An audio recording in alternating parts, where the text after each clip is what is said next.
I don't think anyone anticipated we would like perform this well. The comments usually were, we're going to fail at MSI and stuff like that. And it's going to be so weak because they sent one of the worst playoff teams or something, even though we somehow won the finals. We got underestimated throughout the whole season until now, and then people were actually surprised that we made out of the group stage as a second place seed. I actually thought that we were going to do really well. I didn't expect it to be this well. I thought matches would be a lot closer. I thought SKT would be a lot stronger. Korea's way up here, and then, NA's over here, but it's kind of just like every region is just like way up here, and it's really close. Counter Logic Gaming scoring magnificent win for America. Well, I feel pretty confident that in the future CLG will make sure that NA is like never the laughing stock of another international event. I feel like our hard work has definitely like shown, so I'm pretty happy about this event so far. I'm just hoping that people aren't complacent going into the rest of the tournament. And it's great that we did pretty well, and people in North America and the region as a whole have more faith in CLG, but that doesn't really change what I set out to achieve. That doesn't really change what I believe in. And for me, that means expecting the best of myself, expecting the best of my team, and winning everything. Welcome back to the 2016 Mid-Season Invitational, as we are joined by a familiar face for you viewers. It's ING's Vasily. First up, very nice to see you again. I need to get your predictions, of course, of the series. Currently at 1-1. Who do you think will win, Vasily? 你觉得这个系列赛谁会取得胜利？最后还是现在？现在就是这个系列赛。我觉得 CLG 可以获得胜利。He think that CLG can take this series. Well, of course, you played a lot against Afromu in your time in NA. How important do you think he is for this team? 就你在北美的时候，你和 Afromu 交过很多手。你觉得 Afromu 对 CLG 意味着什么？我觉得 Afromu 是一个非常强力的选手。当时我在北美的话，我最怕的辅助就是 Afromu， 因为他之前用 AD 打上了国服第一，打上了美服第一，然后他用AD 打得特别好的话，对 AD 的了解就很多，所以辅助的各种细节的操作会做得非常好。So he think Afromu was super strong. He played a lot with Afromu while he was in NA, and CLG was a really strong team. Especially Afromu, because Afromu used to play AD carry. So when he knows how to play AD carry and support, he knows all the details about support. So he doesn't want to face Afromu the most out of all the support. Either of these teams who ends up winning, do you think they have a chance against SKT, or how much of a chance do you think they have in the final? 看了这两支队的比赛，你觉得他们的获胜者跟 SKT 打的话，会是什么样的一个情况？我觉得现在 SKT 并不是不可战胜的。我觉得就算不论是哪支战队进了决赛之后，都有可能赢 SKT， 大概有30%左右的几率吧。Well, he think SKT is definitely not invincible. It's definitely beatable, but SKT still is a favorite in the series. So he think it's maybe 30%, 70% towards favoring SKT. Okay, well, we will see what happens. Thank you very much, Vasily, and thank you, Wenson, for the interpretation. Now it's time to get into Game 3 of Flash Wolves versus CLG. Thank you very much, Shox, as always. And as we get into the next game, we see still Chronologic Gaming on the blue side, LMS taking to the red side. And is it the same? CLG? I feel like CLG more is CLG is showing their hand now. They almost have to come up with a composition because that was a lot of comfort from LMS. Well, I think that the two main things to me that stood out from last game really early on from Flash Wolves were first getting MMD ahead in the lane swap. Just that small amount that Crepo kept mentioning was huge for his individual play later on in the game as well. And the second one was the successful Rift Herald play. Like these are two things that we did not expect from Flash Wolves that really surprised CLG in the second game. And barring any changes in the bans, if the bans go the same, CLG may actually want to just pick up the early rise, give Hui the comfort pick because he looked a little uncomfortable, especially when they were slightly behind.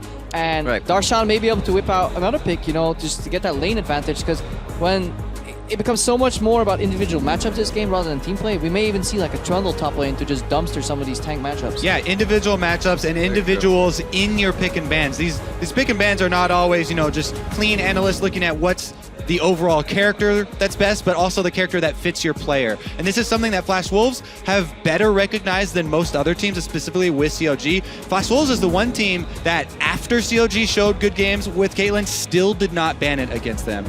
And it just shows to me a better understanding of 6A, because 6A said himself, he's like, I think it's funny that people are banning Caitlyn versus me. You know, I feel just as comfortable on Lucian, on these other things. And Flash Wolves, still, they're keeping up the non-Caitlyn bans, as well as highly prioritizing the Rise after seeing, you know, the difference in who he plays on the different mid lane champions. Yeah, but that is typical NA interviews. They say one thing and then they move. Oh, nice. I like that. That's a fresh one.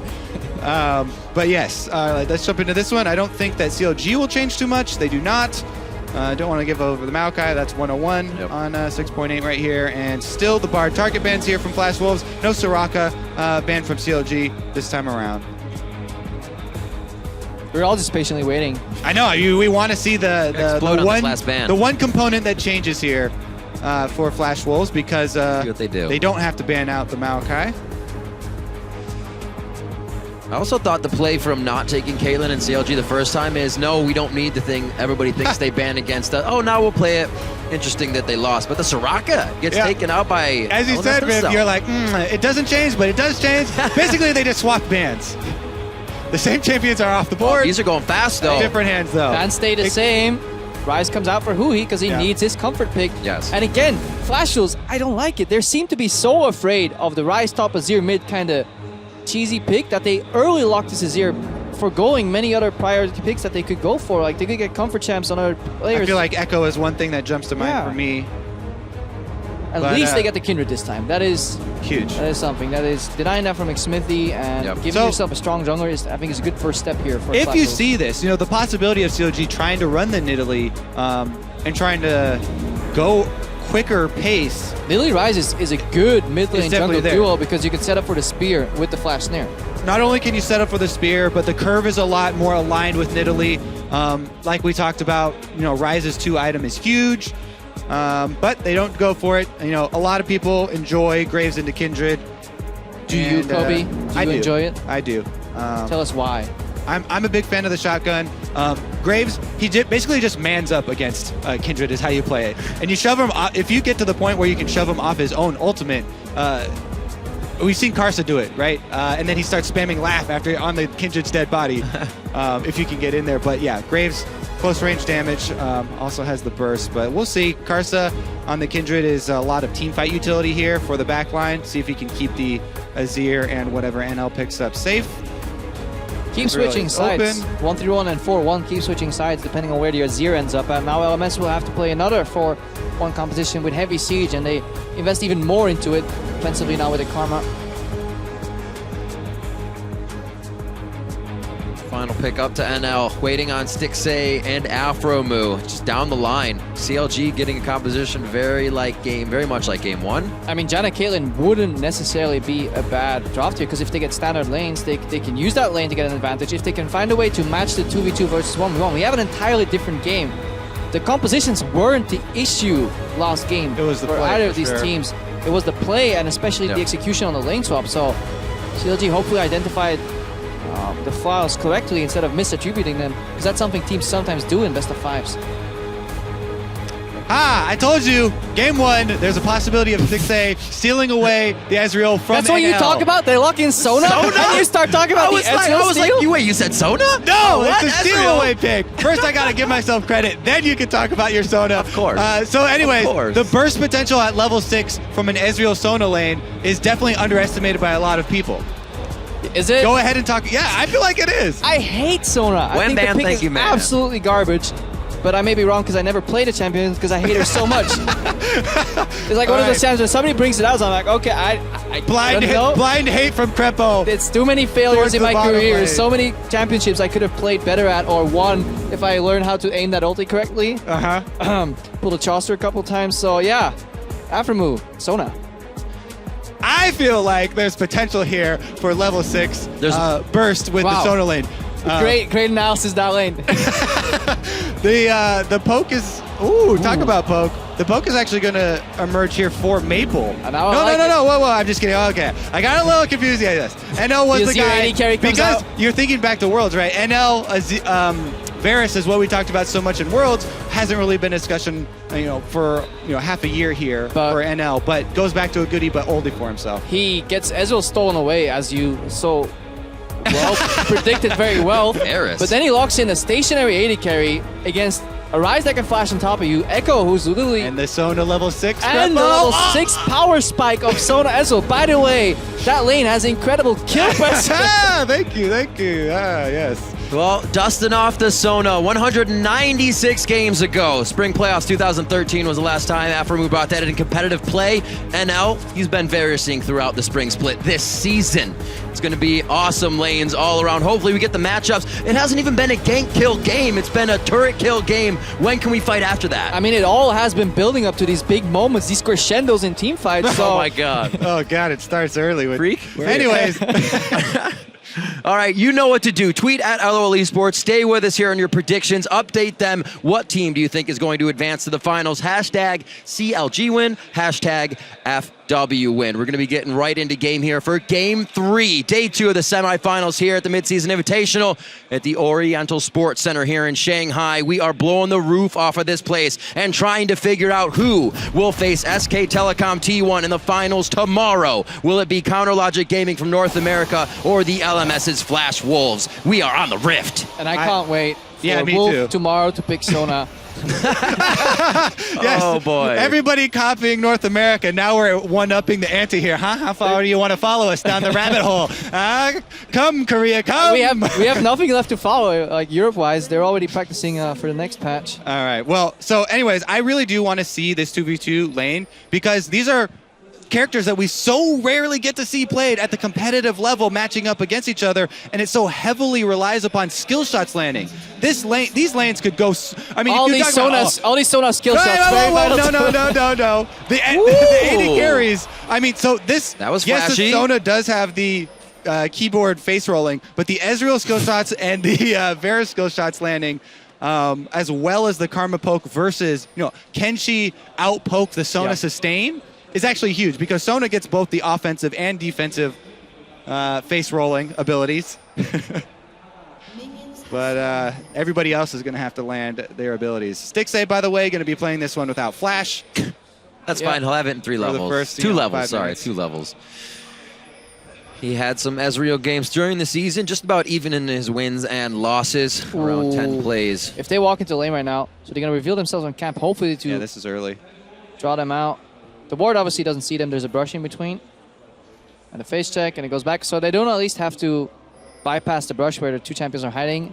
And now we get poke central. Kobe is very excited. I'm so excited for this 2v2. Crepo's already laid his bets. He hates Sona. He's a North America hater. He hates Sona, and you're not getting a lane swap this game. If you just want to sit back, it's fine. We understand. Oh, there's the damage. Oh, look at the poke. Some of the lowest health of a starting champion in League of Legends. And skill shots, Crepo. Boom. Sordak got that. Another skill shot. Oh, more skill shots. Oh, my God. So much skill in this lane. The minion blocks as well. High skill cap here for the CLG minions. They blocked NL. He couldn't follow up.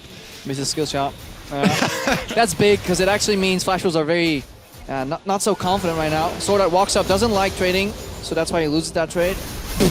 All right. Yeah, I mean, this is honestly one of the lanes where we always talk about, what other graphics we would love to have, on the broadcast. This is one of those ones where you would love to have one of these skill shot counters, right? Just because it's so hard to keep track of. We would have to watch that lane the entire time if we wanted to learn a lot more. I know I'm not suggesting that, observers. Don't worry. Please don't do that. We're going to focus on it too much already. Karsa going top with red buff, and this spells very, very dangerous things for Darshan. Going to try and get out. Phase dive to Karsa, trying to gain a little bit of ground, and the lanes once again in favor. There it is. Karsa flashes forward. He stays alive. It's not enough damage from the turret. They also drew the teleport from Huhi from the mid lane, and Flash Wolves off to a huge start. Pulling the trigger immediately. I was wondering, we haven't seen ganks in this game. Who's it going to favor when they actually match the lanes up to do it? And Karsa comes out early in the top lane. Both teleports now down for CLG. Spotlight on Karsa early on. We keep mentioning him, and he shows up so huge with the early gets Kindred. A chance. That's my word. That's not an unexpected Kindred route. Free camp, ganking top very quickly. Hard leash the 3 camp into top lane gank. That is something Darshan should respect more, especially in matchups that he ends up pushing slightly early, but plays against a decent amount of CC. A really good pathing there from Karsa, because obviously you don't run into the double poke lane in the bot lane. He was watching the bottom lane matchup also, counting skill shots. Should have All right, let's see the answer here from Smithy. Might be able to tag him, but should just be some quick sweet feet here from Maple. He shuffles over the wall, taking a bit of damage.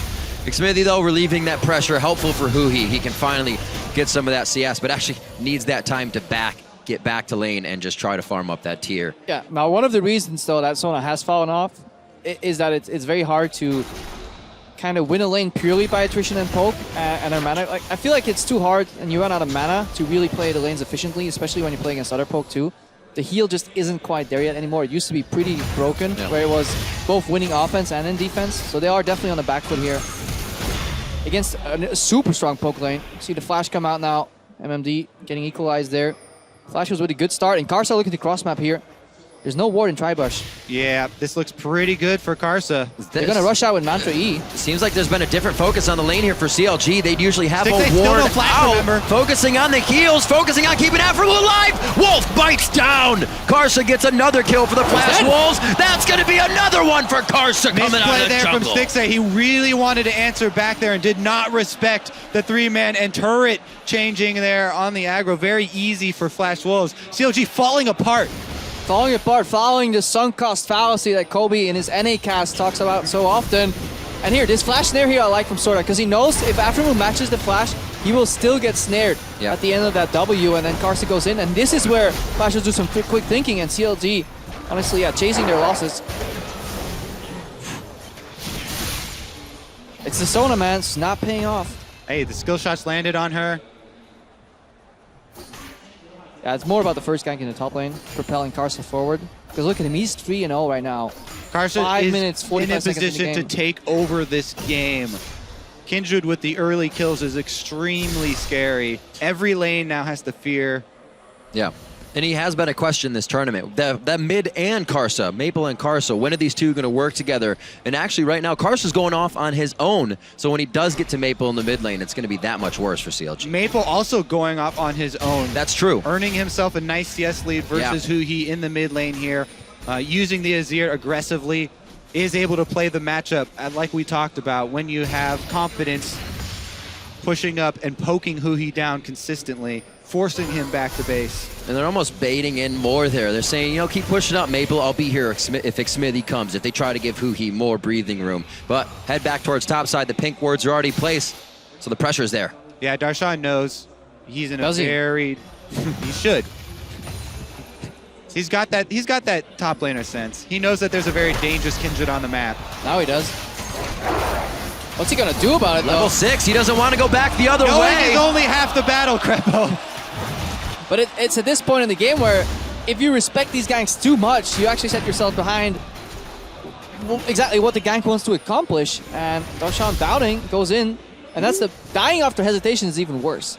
That's the worst feeling for a top laner right here. And bot lane, we're waiting on this level 6 power spike here. NL and Sword Art are waiting to get access to their combo tool that can also one-shot stationary targets. Smithy trying to pick up the scraps here, farming in the jungle after the enemy jungler shows, but it's just not enough. Karsa's on 2,300 damage to champions, and Smithy's on 500 from that mid Azir gank. It's just, the jungle camps are not going to be able to make this up. At this point, the Flash Wolves are out to such an early lead, it becomes very difficult to get back into this one. CLG are going to have to make one of those numbers advantage plays to turn it around at this point. Because MMD, his confidence was questioned after game 1, but he's made some sick execute plays with that hammer and winding it up and saying like, yeah, I might knock you away and save you and get another highlight reel, or I will just finish you off with the hammer. So very confident and just the right amount of damage right there for the second time already in this series. And it's probably not something he's going to have to worry about not getting. That Poppy is most likely going to be in his hands throughout this series. Bot lane still getting pushed in. 66 to 61, however, as NL actually hasn't been able to grab that much of a lead, more so in pressure on the map for the rest of the team. Now waiting for that ultimate combo. Yeah. 5-5 to 6-6 right now. They get him enough outside of that turret, and it might just come in with the chain of corruptions very fast. Flash Wolves move up, look to get a few more objectives. All joking aside, I think it's not even enough, even if they connect, because Stixay would need to start channeling his ulti almost when Afromood calls a target. And then Crescendo is flashable on 8 ping. And more importantly, through a Karma Shield. Let's see what he's skilling here. Sword Art. 3 points into Q, so he did make a little change here. Gonna into that later as we see a little siege here. Waking up the Great. dragon. All of my dreams Crushed. crushed. The level 6 all in. Anyways, yeah, Sorry, like you were saying. Waiting for the level like 11 you were saying, power spike. this is not the game to test that, right? Yeah. This is the game where you're huddling around the campfire for CLG. Karsa, ooh, good flash there. That would have Perfect been reaction. a dead Hoo-Hee. Flash, or his teleport is down as well, so they're playing right in the middle of that time. He would have had the long walk back to mid. See, whenever I see that, I wonder if the ultimate outplay is by Maple just predicting the flash, matching it, and then going where Hui is going to flash to an ulti, and worst case, knock him back anyways. I don't feel like the risk reward is worth it, even in a really close game. But this game, they've got so much in hand right now. Oh God. Darshan feeling he could make it out. He's right in that situation, but takes a lot more damage than he wanted to. His TP is back to get back to lane. And he shouldn't miss too much here as MMD won't be pushing too hard without mana. Yeah, the best thing also for Flash Wolves and Karsa getting the early kills is that Kindred is such an easy champion to snowball on because you can snowball in so many ways. Ooh. You can visit the lanes, pressure turrets, get down turrets easier, open up the jungle for more counter jungling, which stacks your Devour, which makes it easier for you to get to late game damage and you're scaling. Plus, you can pressure all lanes with ganks. Everybody has to play defensively. Kindred just has so many options if you get a lead like this early on. Yeah, and Karsa's really smart choices in where to gank have made it so that Flash Wolves right now have 3 pushing lanes, wherever they want. And that allows Karsa to get even more options in terms of invading enemy jungle too. So the world is his oyster right now, waiting for those marks. Just at that mark, we saw Darshan getting pushed out. He chrono breaks back to lane, pushed it all the way up. Now MMD is clearing it. So that TP is still there for CounterLogic Gaming to utilize. Crescendo! Oh, the flash crescendo! It puts Maple in a bad spot, but he actually may be able to live before till his team gets here, I should say. Lamb's respite goes down. Maple's alive, and they have just juked a huge initiation from CounterLogic Gaming and are able to waltz right out to safety. Maybe. MMD was going to a bad spot, but they actually choose to get Dragon. Yeah, now if you're Sona, you gotta wait for 5 more minutes. Yeah, the thing is here, goes for the Miracle Steal, not gonna happen. But yeah, wherever Karsa is, it's so hard to make a play for CLG. A good attempt there. I think it was the right play to go for. You need to go for a mid lane roam here, try and surprise somebody. Like we said, they have to go for those. Maple they have to go for those numbers advantage. They have to go for those fog of war. They have to go for those surprises. But we joke around a little bit, but that's the only move CLG could make. Sadly, it was not enough. 20%. Maple survives, walks into the Lamb's respite. At that point, the play's turned around, and that is the downfall or the drawback of some of these champions that are so heavily centered around their ultimates. Get into that later. Try again for CLG, and they canceled the play. Nobody was there. It was a little bit ambitious to start that one off without Afro and 6A being really in position or having the abilities to answer. They take a top lane tower though. That is the counter. So, CLG. Yeah, a little disjointed in those calls. Banking on the Rise completion here. 6A has at least been able to transform so he can start stacking a bit quicker. It's not over though, by no means. No. If they group up and they get like a multi-man crescendo, or a fight that Flash was overreach, the layering of CC that's possible for CLG. Think about, Echo Sona combinations with high damage, very limited frontline here for CLG. They can blow people up. Yeah, think about Karsa, shotgun to the face could happen. That hurts. Again, yeah. Doesn't become any easier for that to happen for CounterLogic Gaming as once again Flash Wolves start to take that turret lead. Right now evened up, but they have mid down. They can open up the map for more forward wards. And we've already seen Maple in the spot where Smithy is right now. They are not afraid to put themselves in dangerous positions. Here going on Hu-He getting the Thunderlord's proc, and the team's always behind him. Having this Karma has allowed Sword Art to be everywhere for his team. Yeah, Sword Art plus NL brings so much mid-game poke on the Varus Karma combo that Flash Wolves can continue to press the entire game now with this lead. They'll continue the jungle invades and then transition into poking and sieging up. And they're leaving some wards behind, just like last game, just to spot any stragglers for CLG. Who's going where they're not supposed to be going? Like, is Afro approaching left side mid, right side mid? Is he going for an ulti? Because CLG's teamfight, while it is great, it becomes very telegraphed as you see them coming. They have limited options in how to engage. It is a flash snare from Rise or a miniature speed up from Afro into an ulti that is in essence, dodgeable. So they need to find a flank here from Darshan somewhere or find a pick-off with vision advantage, but Flash Wolves is not seemingly allowing either. Well, at the time CLG used their TPs, they will finally be up in synergy. It could be a play that they hit on coming up on level 11 across the board. 4-0 though, the kills onto Karsa this game have slowed down. So Chronologic Gaming has found a way to ward out, stop the snowball for now. But they did just lose mid, so the next objective will tell. And Karsa needs to almost be one comboed. Die before he can get his ultimate off, and then Flash Wolves can maybe lose the fight. But if he is allowed to cast his Lamb's Respite, maybe too much for CLG to deal with. Oh, Spooky Ghost slowing Stixay down, making sure he eats these piercing arrows. That's his BM though. Look at this build. Look at the roam from Maple as well. He went Frost Queens without Sidestone, so Flash Wolves playing with way less vision. Looking at roll potential. And I feel like they don't need to play. Oh, okay. Backing out, it's going to be the Summoner heal. Lamb's Respite still up. There's that Huhi teleport he was looking to make before. They're going to have Karsa onto the turret. He drops it for the gold, knowing this isn't going to be a good end for him. That Rift Herald will be down now. Meanwhile, topside, Darshan is trading while Maple is pushing on the mid lane here. Darshan actually getting almost no damage on MMD in that trade. The turret going down very quickly for Maple. The cost there of the bottom play. The other answer would be walks in to steal some gold. Stixay trying to shove the lane into the bottom turret and deny some of those minions as Smithy also moves into the jungle to deny a little bit. You know, they're trying to chip away here. CLG, they have to think step by step still at this point to get back into the game. You don't get back into the game in one huge play. It comes from many baby steps. Really good crescendo here though on that angle. It was really perfect to hit NL there on the back end. Teleport comes in here, so burst some flashes too. So I think CLG is overly pretty happy with this trade. Definitely Flash was stepping out of bounds. Because they could have taken that push a lot slower here. We have more action in the top lane though. Ooh, Darshan was getting quite a bit of love. No chrono break once again for him to come out, pinned up against that wall. It looks like Flash Wolves getting what they want as they move from lane to lane. And NL, I was going to say he's taking a pretty scary path, but he's in mid by himself here. Flash Wolves just feels so confident moving around the map right now. Smithy taking almost half his HP there, calling from the heal from Afromu, and this turret is not long for this world. Mid lane's going to be pushed as well. They're going to have to respect NL in just a few seconds.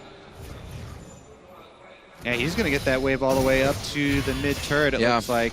Before he's not even going to come join. He's going to clean up bottom side. Flash Wolves relent for a second. 25 seconds on that dragon. Looks like NL and Sword Art can take that themselves if it really comes to it. Pings towards the bot lane or a push after that as well. And Flash Wolves is thinking a few steps ahead. We'll see this one more time and how Darshan went down. Yeah, desperately just trying to stop the siege here. But then gets knocked into the wall and gets popped, so just a little late on the ulti. Was he out of mana?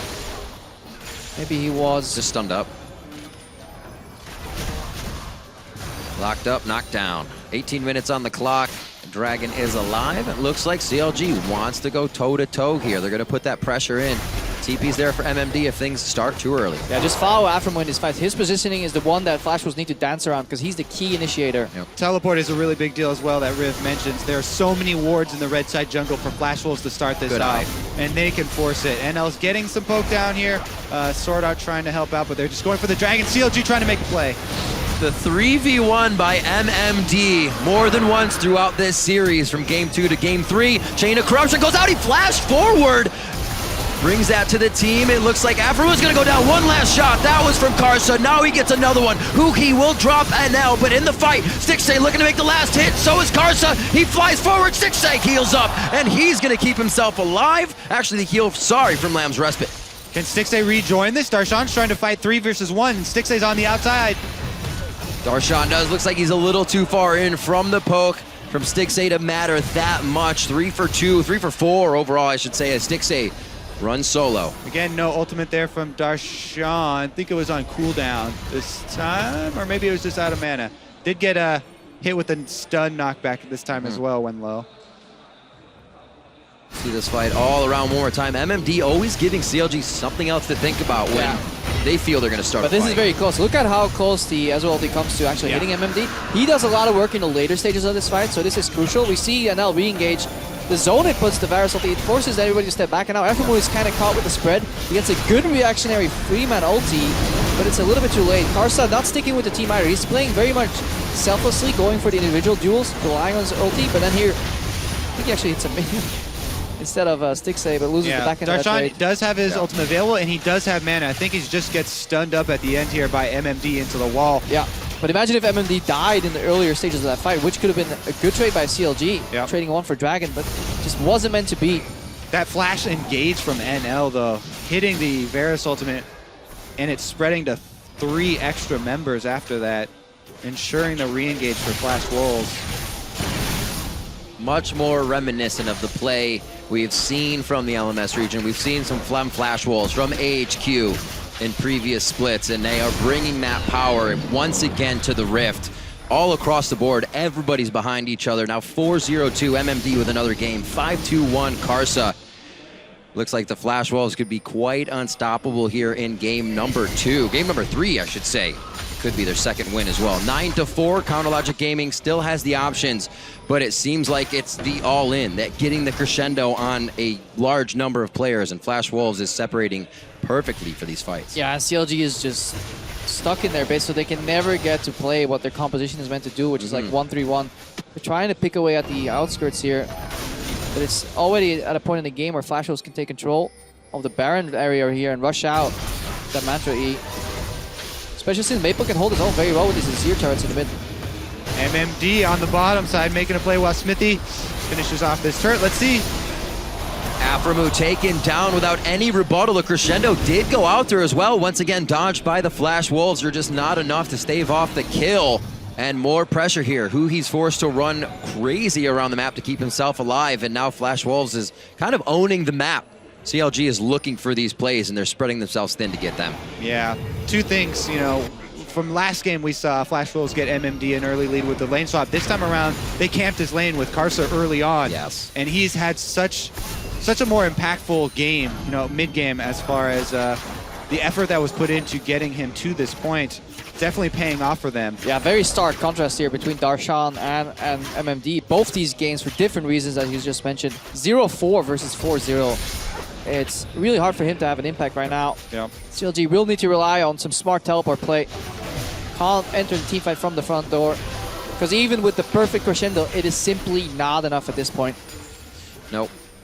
And we saw that all fall apart. Early warding to the bot lane. Karsa was able to walk in through a blank tri-brush. Top lane, no wards as well. It seems like CLG let that fall to the wayside way too much, and kind of relied on just the map pressure they would have if the turrets fell. Standard lanes playing in favor of Flash Wolves here in game 3. The CLG tries to hit back with a few turrets. It's good that CLG keep committing members to the side lane, so they're not falling into the trap, what very often teams do when they fall behind, which is grouping. Yeah, you don't want to continue to fight the 5-on-5s versus Flash Wolves. Especially not with this composition here, and Flash Wolves showing some plays that are reminiscent of the group stages where they don't snowball the mid-game quick enough here. Karsa even has to disengage here. As long as CLG can contest this Baron vision, this River vision, just ever so slightly, it allows people to soak up experience and farm in these side lanes. So they're doing the right thing here, CLG, but is it enough? That is the question. Stixxay and Huhi actually have their 2-item power spikes. It's just that overall, the Flash Wolves teams has so much more gold. See if they can actually make it matter here. They're trying to spread them out. 1-3-1, double teleports available for CLG. MMD's about to come off of cooldown, though, and CLG don't have the vision coverage to try and set up one of these plays. It has to be sort of Flash Wolves handing them something. Yeah, the vision coverage definitely on the side of Flash Wolves. Just look at all these pink wards that they've set up here in the river. They have the perfect Baron vision set up, especially that one pink ward out of pit. It's for the wards that go over. Then they have a ward in that have both functions as sweep. Green ward would suffice in the pit too, but you really want to spot these blue trinkets. So can't wait for Flash Wolves to start forcing this Baron. Yeah, something that CLG are trying to do right now, since they're low on wards, is using their minions to gain vision, trying to shove up these lanes.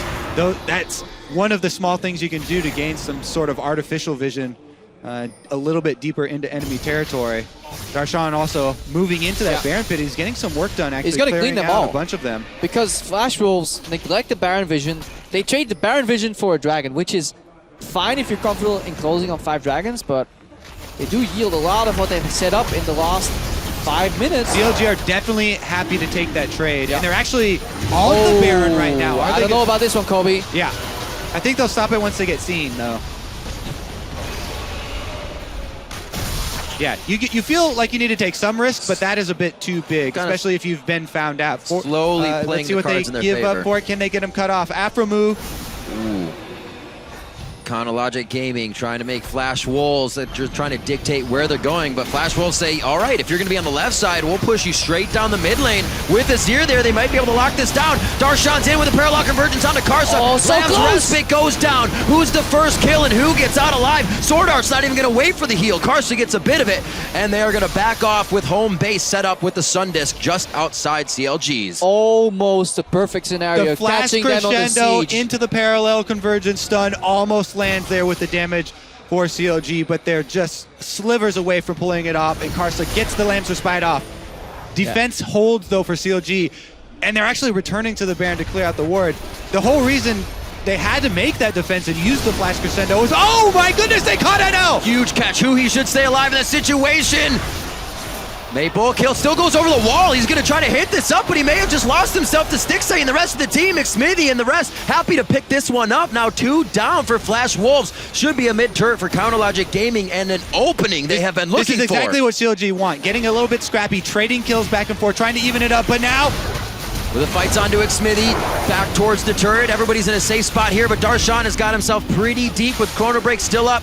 Looks to get himself out. No walls to be stunned by this time, so he can get that HP there, but is forced to flash away from Karsa. True Shot Barrage is enough to finish down Karsa. 3 still down, or 3 now down for the Flash Wolves in this mid-turret, falling shortly after.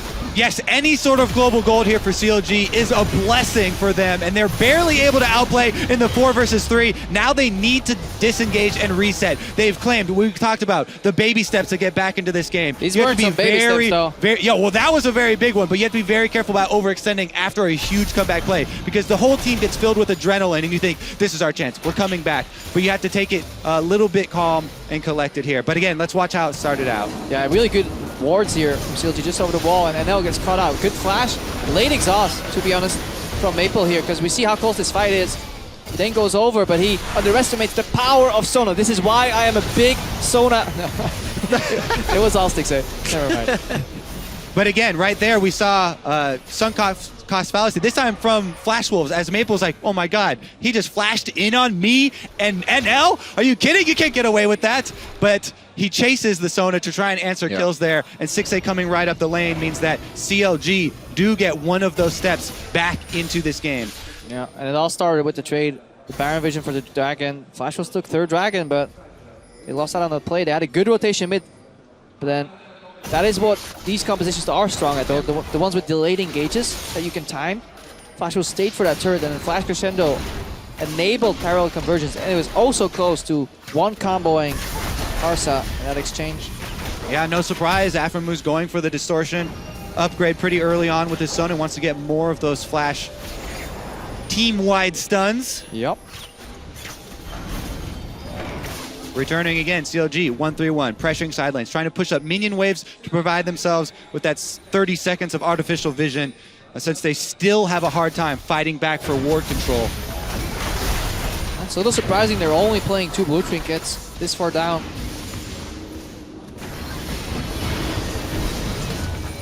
He trying to pressure the side lanes. The safety and vision here has been the name of it. You kind of said it, Crepo. Those blue trinkets are there. Flash Wolves has been now protecting their wards. They just put more towards that Baron pit. If they lose these again, that's how CLG got back last time. Here comes the clear once more. And now Flash Wolves actually are going to have to put themselves in a tight spot to get all this back. Yeah, this stage of the game is so difficult to play from CLG's perspective, because you need to be able to keep up the pressure, but you have to just throw jabs. You can't fully commit to one of these plays. Huhi here needs to keep throwing out the jab, poking, and then walking back as more members of Flash Wolves collapse, because you can't get caught in a full-on fight at this stage. But we have to criticize Flash Wolves with what they've done with their lead. They threw a lot of it away. CLG made some fantastic plays coming back, but they were allowed to do so. Flash Wolves had no answer. But he's continuous pressure on the bot lane here. CLG identifying how to play their composition, playing it from behind very well. The fact that Huhi got 2 towers there without getting caught is honestly a very impressive feat, because he's playing with limited vision they're in the bot lane. You can see just how it's worked since those 3 kills by Karsa in the early game.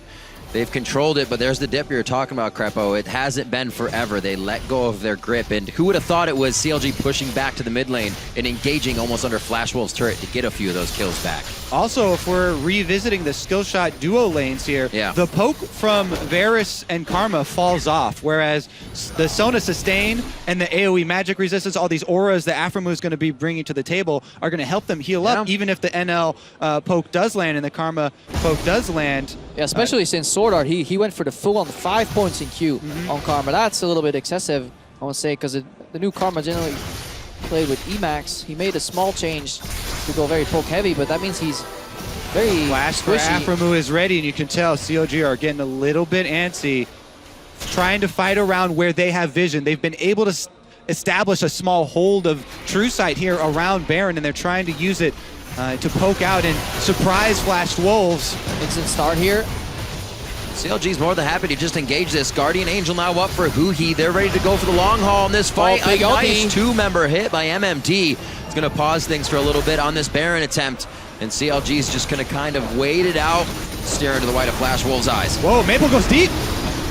The exhaust onto Huhi. They can start to use this against Flash Wolves now. Lamb's respite down, and they're forced out of it immediately. Aphromoo takes the chance right away, and now to flash over the wall. They're onto Sword Art now, clearing him out, and CLG's been biding their time for just these fights. The key ultimate ability usage there. You can see Flash Wolves start to panic after Maple goes deep on Huhi, but Huhi stands his ground. He fights, and Stixay follows up with him. They get the Lamb's respite out so early that Aphromoo knows this is go time. They are able to press it. They're actually trying to go for 2 at once here. CLG not taking steps. They're taking leaps and bounds. Double down on the play here. Really good flash crescendo. Very telegraphed. Flash Wolves, they knew he was coming, but there was simply nothing they could do about it because Maple made a crucial mistake. The Baron getting low, and Flash Wolves would have to make some crazy plays to get in there. CLG takes so much back of this. Flash Wolves, it looked like they panic a little bit under pressure there. Maple with the fumble, and the rest of the team crumbles in the team fight. You can't commit, use your gap closer aggressively if you don't get the play. Let's watch this. So he goes in, he realizes he doesn't quite get in range for ulti. And they exhaust offensively. Huhi absorbs so much there. He's just afraid of Huhi flashing his ulti and being overextended, which means he's regretting his play halfway in. There was nothing done by CLG that challenged convention at all. These were very standard reactions. So Flash was opted into a fight that they didn't really want to commit to, and that was the biggest mistake here. Maple was unwilling to use his flash aggressively to maybe predict Huhi, and then obviously Flash is down, chasing away from a Sona with flash crescendo. Yeah, you're gonna lose that fight. It's not the same disengage. We see just picture what the Ezreal would have done in NL's hands there after he got over the wall instead of the Varus this time. That takeaway also pretty big. Look at the composition. Maple is not supposed to be Spirit hard engaged. They're playing a poke comp that has to be War of Attrition, make a crucial pickoff, and a poppy flank. This comp is not built for Maple to dash in aggressively. MMD is your 4-0 frontman, full tank poppy with teleport ready. Where was he? Level 16. Yeah. That's supposed to be the one diving in. And it's just testament to the pressure that CLG has been putting out in this game. Despite being behind, they've played the map better than Flash Wolves. Yeah. They were forcing them into the Baron, and if you have to run into a Sona, you get a little wary. So Flash was trying to force the reactionary play, but yeah, just the wrong timing. CLG throwing out 10 minutes of jabs, but the Haymaker lands, and they are taking everything from Flash Wolves. Sticking with that 1-3-1 composition, always having Darshan or Huhi slowly pushing the sideways. It didn't seem to do much, but it amounted to a lot here. 33 minutes in, now CLG gets to play on the side of Flash Wolves after being pushed onto their home court for the majority of the game. Darshan finding trouble here, but pressure from CLG in the top lane with quite a few resources here by Flash Wolves. In the bot, a turret has gone down now in favor of CLG, and Darshan is ready to fall for his team. And this is the play Flash Wolves can equalize if CLG greed here, but they wisely step away.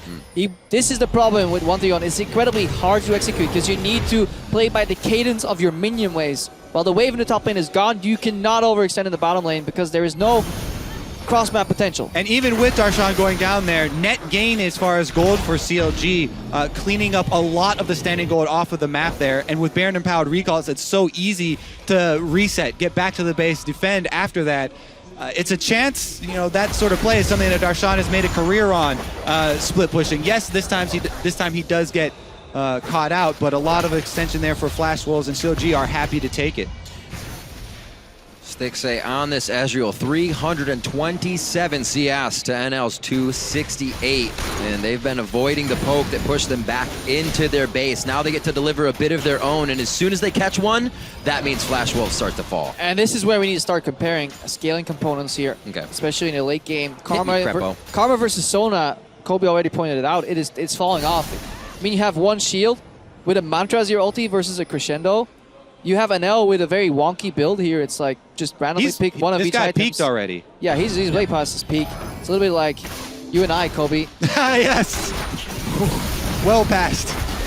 Uh-oh, here we go. Brutal on each other. Oh, they re-engage. Oh, where's the respite? It's not happening this time. That's the nail in the coffin for Counterlogic Gaming. MMD right through the uprights, and nobody's going to get knocked back home. A minute on Dragon coming up, but it looks like they're going to be taking inhibitors before that's even an option. Stixxay tried to 2v1 tower very low, almost burns down. He's going to limp away from the fight. Darshan's on the backside already. That's the true shot barrage, and a quick sweet feet step to the left side for NL. It's going to be the turret going down, and CLG is not stopping inside Flash Wolves' base. Earlier in the game, Darshan was getting a taste of the stun lock when he was trying to use his life-saving ultimate. This time, Karsa gets a taste himself. Yeah, the combo just annihilates. Re-engage potential of that Crescendo is definitely there. Flash Wolves desperately trying to force these fights. MMD going down. They simply can't withstand this late game pressure from Counterlogic Gaming. The spike couldn't have happened at a better time. CLG knew they could continue to take hold, strangle down on Flash Wolves' composition. Even though Flash Wolves was up 3 kills in the beginning, they had everything they wanted, and it seemed to fizzle out when CLG just stepped back and assessed the game. Yeah, Huhi plenty of damage to match what Maple does at this point in the game, still on that rise. Stixxay, his build is just far superior to what NL is bringing out, especially with how he can play in these fights too. Let's watch this again. Great Talger here from the observers. The vision here. Smithy is baiting on Brave, extremely tanky. There it is, Aphromoo. The Flash Ignite ultimate. Karsa gets burned down, and just a very clean follow-up here from CLG. Nothing that Flash Wolves can do except for run for the hills. And vision-informed decision-making by CLG. While it was macro-wise 1-3-1 in the way they control the map, there they had the pink ward in the brush. Aphromoo, he was waiting, biding his time, not stepping forward, doing some random face rolling on the keyboard. No, he bided his time and came out with a beautiful Flash Crescendo. Flash Wolves still not backwards. Scarily close to Flash 5 dragons. Because We'll see if they can make it happen. There's been some CLG supports that have had Flash Wolves feeling a bit antsy. They feel like they have to commit to their 5-dragon win condition here, and they're forcing it. It looks like CLG are going to delay and go with the push. For the Nexus. Yeah, Darshan is going for the push right now. They just want to delay and maybe go for a steal. He got it, and they're going to get out. Darshan going for Nexus turrets. Can they yo-yo the defense of Flash Wolves to stop the backs? There are some in the side lanes, but it's still an 8-second. MMD is going to try to run this one back home. Huki and Stixxay are going to try and just cut these guys off. That's Aphromoo, rather. I love the back off. adrenaline management from CLG, because there's so many setups where everybody can just go crazy and just like backdoor the Nexus, go for it. Just calmly take one tower, step away. They steal the Dragon here, and that is actually quite a big play, because with 5 dragons, Flash Wolves were in time to potentially defend that play. So, also having the burn on turrets, even though it is this late in the game, there's not many turrets landing. It's very, very scary to have Darshan split pushing now. Any member, actually, Huhi as well, has been a huge component. This guy has been the other pillar of the 1-3-1 for CLG that got them through the very scary mid game where they were facing a deficit and were able to pull Flash Wolves apart. And they're just running out of damage at this point. If you're Flash Wolves, who do you focus on the side of CLG? And how do you even catch them? As long as their flashes are up, Maple can get his ulti flash, and other than that, there is no hard engage. There's a lot of people, but what starting it up again. Home guard's ready for Rise here. Plenty of wards to teleport on. This is going to be incredibly tough. 2 levels up for Xmithy over Karsa's Smite. The Lambs are Smite coming big here. Fuhi back onto Karsa. That's the one they need. It brings away, or takes away the 50-50. Lamb's respite goes down. They're now onto the NL. He gets cleansed out, and now Flash Wolves is trying to get out of this fight. MMD tries to get away. Collateral damage picks him up as CounterLogic Gaming is just slowly choosing their next target with precision. And now it's going to be onto Swordar. Nothing's going to save him here from Darshan, or at least he's not going to get to the fountain. And CLG is going to be looking for Nexus turrets here. A few for the kills, a few for the win, and they don't have much more before they finalize the game. Coming up huge on this one, CounterLogic Gaming stop the bleeding 20 minutes in and are able to pull themselves back into the lead. Poised for CLG when facing the deficit and calmly executing the team fights over and over again. GGs are out. CounterLogic Gaming takes game 3, and it's 2-1 in the semifinals. They deal a big punch here towards the Flash Wolves because Flash Wolves were very obviously flustered. Yeah, the way Flash Wolves won the second game in the series was by smart map movements, strategical play. They got a big lead off of their individual play, but they faltered. They failed to use that same strategical sense to snowball the game, and they had a large goal lead. They had the second largest goal lead they've had this tournament so far at 20 minutes, and they failed to capitalize on that. They allowed CLG to get back into the game, and we have to question their Baron baits, their decisions in the mid-game. I'm honestly going to question the Varus here from NL, even though it is a true NL champion, right. An old thing for him to pull out from Worlds that we've seen before. It fell off in the mid-game. His poke was not substantial.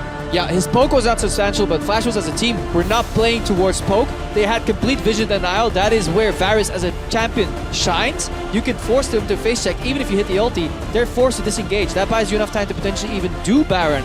But Flash Wolves, I think going for that third dragon honestly was a big mistake, and that's something we've seen from them before, where they tunnel on this dragon, whether it's 5th, 2nd, 3rd, and they kind of forgo what the game plan is. Why do you need 5 dragons to close out the game? Why don't you just close out the game anyways with your lead? Remember, Jet did a segment on this, is if you're a poke team, you could actually get yourself into trouble focusing that, trying to go for that 5th dragon, because like you said, you tunnel in on it and it's not something that works. Something we have to look at though is Flash Wolves did carry that aggression from their second game into this one, but it was the adaptation of CounterLogic Gaming. Something we do is you don't see mid-game by them. That's game to game.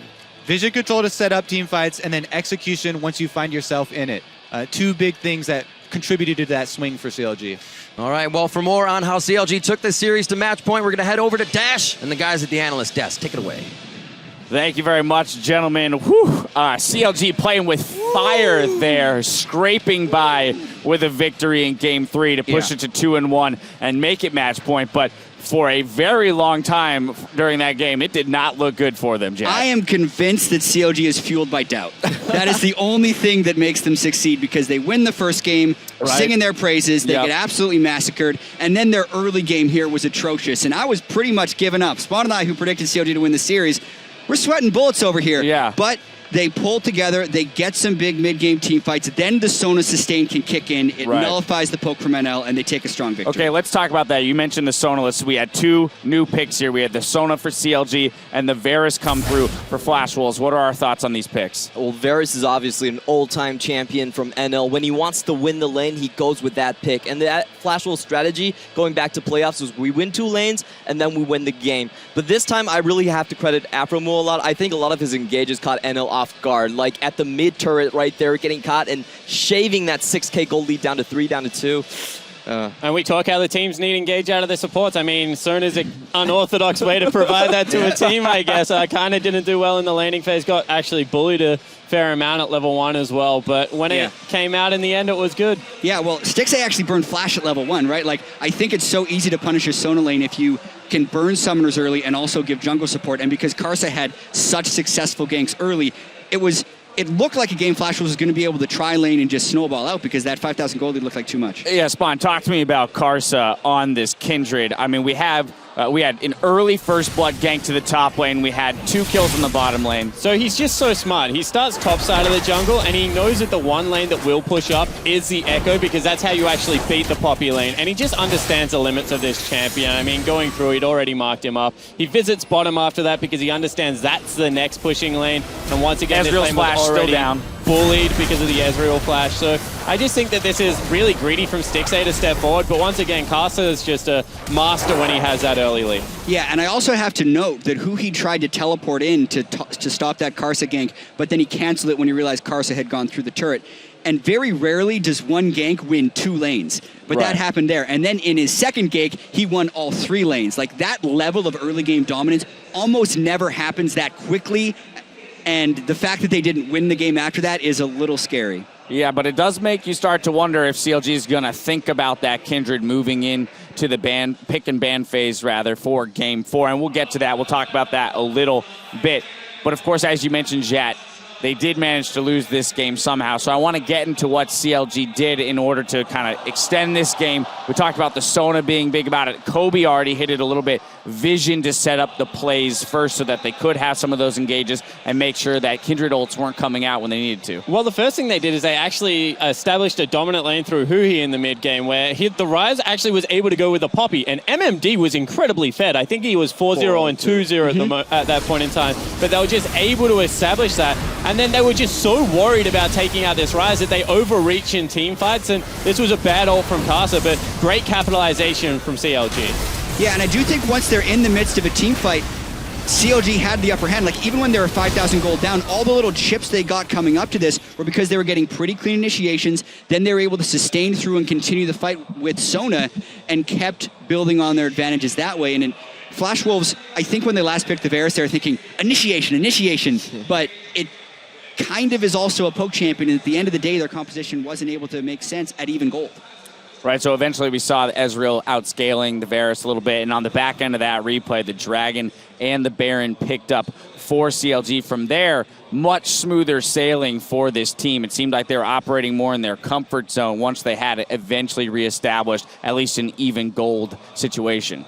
Yeah, I think Flash Wolves just need to learn how to think about the 5v5 team fight. This is not something they do a lot, and it's come back to bite them in games against AHQ, against CLG here as well. What they should have done was they should have established more like vision control in the enemy jungle and start sieging turrets. If they started sieging, I think CLG had to go for a Hail Mary, Flash Sona, or something like that. They didn't have a lot of tools to actually like pull off a siege, but they didn't elect to do that. They kept on baiting Baron, baiting Dragons, just waiting the timers out, and I don't think they were too smart with their map play this time. I'm going to go back to one thing that we hit on a lot in the group stage.